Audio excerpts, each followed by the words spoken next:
आज हम बात करेंगे कि खीरे की सफल और सुगम खेती के बारे में। तो मैं आपको बता दूं कि जैसे हमारे यहाँ खीरा लगा हुआ और तो इस फसल के बारे में बताना चाहूँगा आपको कि आप देख सकते हैं कि यहाँ इस पौधों में कितने फल लगे हुए हैं और कितनी स्वस्थ हमारी ये फसल है। तो इससे आप अंदाज़ा लगा सकता है कि ये कितने वैज्ञानिक तरीके से हमने यहाँ पे इसकी खेती का कार्य कर रहे हैं। सबसे पहले बात आती है कि यहाँ साल में 2 बार इसकी फसल ली जाती है, मुख्य खेत में लगाने के साथ साथ और इसकी फसल बाहर लगाने के साथ साथ इसको पॉली हाउस में भी मुख्य रूप से उगाया जाता है। लेकिन मैं आपको बताना चाहूँगा कि हमारे किसान अक्सर ये गलती करते हैं कि जब खीरा लगाना है तो पॉली हाउस में लगाने के लिए और बाहर लगाने के लिए इसमें 2 मुख्य जो विशेष ध्यान रखने वाली बातें हैं वो है इसकी किस्में। तो जो किस्में हमारे बाहर सामान्य रूप से उगाई जाती है उन किस्मों को हम ज़्यादातर पॉली हाउस में नहीं उगा सकते, तो उसमें उगाने के लिए अलग प्रकार की किस्में होती है। जहाँ रही बात बाहर लगाने की, तो बाहर लगाने के लिए सबसे पहले बात आती है कि बीज की। जैसे आपको पता है कि आजकल हमारे किसान 2 प्रकार के बीज लगाते हैं, एक होता है कि सामान्य बीज और दूसरा होता है हमारे संकर किस्में जिनको हम हाइब्रिड बोलते हैं। और हमारे यहाँ एक भारतीय अनुसंधान सब्जी अनुसंधान केंद्र की एक बहुत बड़ी परियोजना है जिसके तहत भी हमें अलग अलग प्रकार की किस्में यहाँ अनुमोदन के लिए आती है। तो मैं ये बताना चाहूँगा कि जब आपने बाहर खीरा लगाना है तो जैसे हमारे कई किसान ऐसे हैं कि जो संकर किस्मों का बीज नहीं ले सकते, जो कि बहुत कॉस्टली होता है, महंगा होता है, तो हमारी सामान्य किस्में भी कई ऐसी हैं विकसित की है हमारे विभाग ने। और भारत में सब्जी के ऊपर काम करने वाले जितने भी अनुसंधान के क्षेत्र हैं वो इस पे काम कर रहे हैं। तो हमारे यहाँ सबसे पहली बात आती है कि बीज की। तो बीज जो है वो कैसा होना चाहिए, स्वस्थ बीज होना चाहिए और एक अनुमोदित किस्म जो कि जिसकी सिफारिश हमारे हिमाचल प्रदेश में अलग अलग जगह पे लगाने के लिए होनी चाहिए। जैसे मैं आपको बताना चाहूँगा कि ये खीरा है, तो खीरा मुख्य रूप से गहरे हरे रंग का होना चाहिए और उसकी लंबाई भी अच्छी होनी चाहिए और मोटाई भी अच्छी होनी चाहिए। और इसमें सबसे पहली बात आती है कि बीज को लगाने की।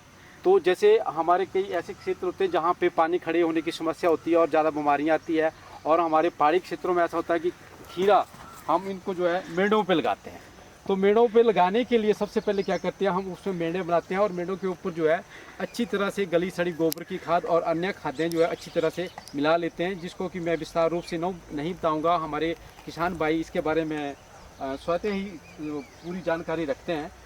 पहले बीज हम मेड़ों पे लगाने के लिए ऐसा करते हैं कि 1 बाई 1 मीटर के दूरी पर हम क्या करते हैं कि लाइनें लगा देते हैं, और लाइनों के बीच में पौधे से पौधे की दूरी पहले हम ज़्यादा रखते थे, लेकिन आजकल ये प्रचलन है कि बिल्कुल नज़दीक यानी कि 1 फुट के फासले पर हम पौधे लगाते हैं।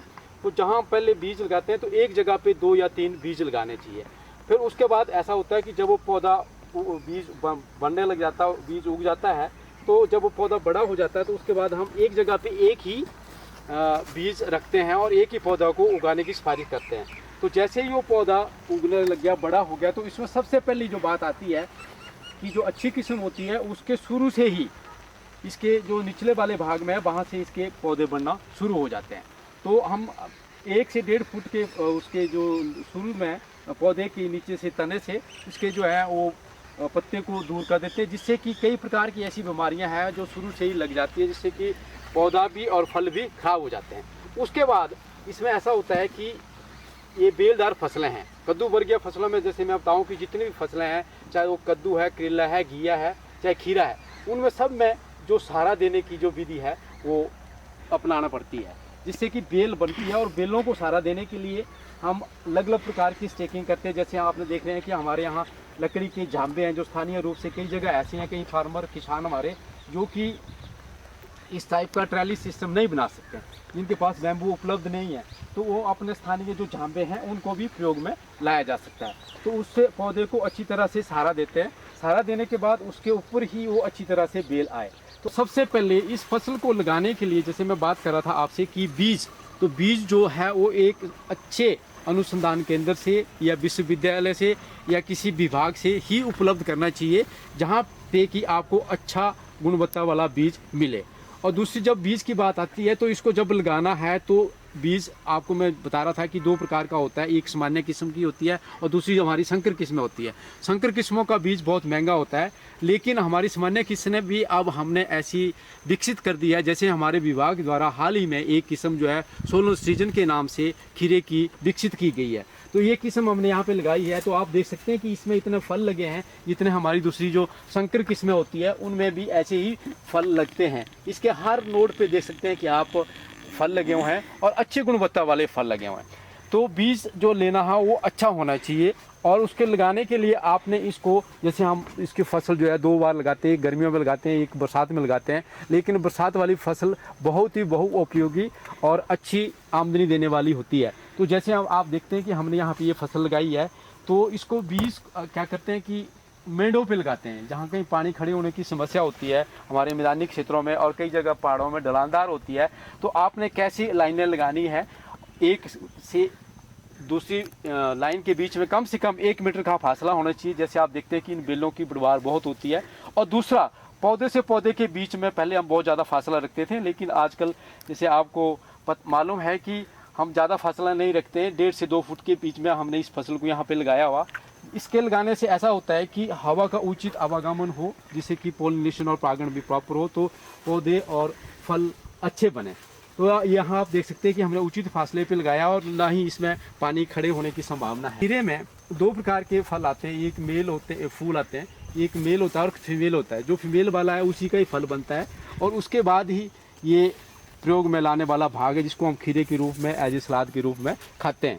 तो ये तभी बनता है जब इसमें अच्छी पॉलिनेशन हो। तो पॉलिनेशन प्रॉपर तभी होगी जब उचित हवा का आवागमन हो, रोशनी अच्छी आए और पौधे की जो बेल है वो भी उसकी बढ़वार ऊपर की तरफ को अच्छी तरह हो। तो उसके लिए सबसे ज़रूरी है ये सहारा जो लगाना होता है। तो इसमें आप देख सकते हैं कि हमारी फसल कितनी स्वस्थ है, जो अगर आपने उचित फासले पे लगाई हो और अच्छा इसको सहारा दिया हो, तो इसमें कोई भी बीमारी नहीं है। लेकिन फिर भी इसमें शुरू में कुछ एक बीमारियां आती है, जैसे कोई निचले पत्तों से लगती है, जैसे कि हमारी ये डॉनी मिल्ड्यू और एंथ्राक्नोज है। तो हम इसमें क्या करते हैं कि शुरुआत में ही जो नीचे वाले पत्ते हैं उनको निकाल देते हैं। तो उसके जो पौधे को जो बेल है उसको ऊपर को 1.5 फुट के बाद ही जो हमारे फल लगते हैं और जो पत्ते आते हैं उनको ही हम रखते हैं, ताकि जो पत्ते हैं वो ज़मीन से और फल ज़मीन से टच नहीं हो, जिससे कि वो बीमारी ज़्यादा नहीं फैले। तो ये विशेष रूप से ये ध्यान रखना पड़ता है। और समय समय पर अगर ये बीमारी अगर ज़्यादा ही आ जाए तो जो उचित और जो अनुमोदित हमारे कुछ कीटनाशक हैं या फफूंदनाशक हैं उनका प्रयोग करना है, संभवतः हो सके तो बहुत कम। अदरवाइज़ अगर आप अच्छी से इस फसल को लगाएंगे, इसकी मैनेजमेंट अच्छी तरह से करेंगे, उचित फासले पे लगाएंगे, मेड़ों पे लगाएंगे, अगर अच्छी तरह से सहारा दिया हो तो ये बीमारियां नहीं आती। रही इस किस्म की बात जो हमारे विभाग द्वारा विकसित की गई है, सोलन सीजन के नाम से हाल ही में इस किस्म को विकसित किया गया है। और ये किस्म हमारी जो पहले वाली 2 अनुमोदित किस्में हैं, खीरा 75 और खीरा 90 से, ये ज़्यादा कम से कम 15 से 20% अधिक उपज देती है और इसके फल भी काफ़ी लंबे हैं। और ये फसल उन दोनों किस्मों से 15 से 20 दिन पहले तैयार हो जाती है। तो जो फसल जितनी जल्दी तैयार होगी हमें उसका दाम भी उतना ही अच्छा मिल सकता है। और हमारी पूरी कोशिश रहेगी कि किसान भाइयों को हम इसका बीज जो है अगले वर्ष उचित दाम पे उपलब्ध कराया जाए किसानों को, ताकि उनकी अच्छी उपज मिले और जल्दी मिले और अच्छी फसल हो।